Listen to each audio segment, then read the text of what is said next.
ایک Russian writer ڈاسٹوائل لکھتا ہے کہ کچھ لوگوں کے ساتھ واسطہ پڑھنے پر آپ کو یقین ہو جاتا ہے کہ جنت یوں ہی نہیں بنا دی گئی ہے۔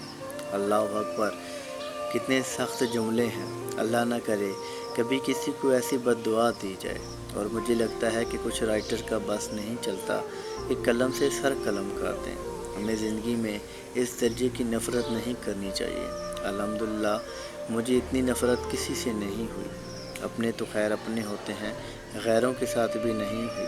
ہمیں حسن ظن رکھنا چاہیے، اور اس درجے کا حسن ظن رکھنے کا حکم ملا ہے کہ علامہ ابن قیم رحمۃ اللہ علیہ لکھتے ہیں کہ اگر کسی شخص کے چہرے سے داڑھی سے شراب کے قطرے گرتے ہوئے دیکھ لو تو یہ نہ سوچنا کہ اس نے پی ہوگی، تم یہ حسن ظن رکھنا کہ ہو سکتا ہے کہ کسی نے اس کے چہرے پر گرا دی ہو۔ اور اگر تم پہاڑ کی چوٹی سے کسی کو یہ کہتے سنو کہ میں تمہارا عظیم رب ہوں، تو یہ سمجھ نہ لینا کہ وہ شرک کر رہا ہے۔ تم حسن ظن یہ رکھنا کہ وہ قرآن پڑھ رہا ہوگا اور اس نے یہ آیت پڑھی ہوگی، انا ربکم الاعلی، میں تمہارا عظیم رب ہوں۔ اللہ آسانیاں حاصل اور محبتیں تقسیم کرنے کا شرف عطا فرمائے۔ جزاکم اللہ خیر۔ سلام پہنچے۔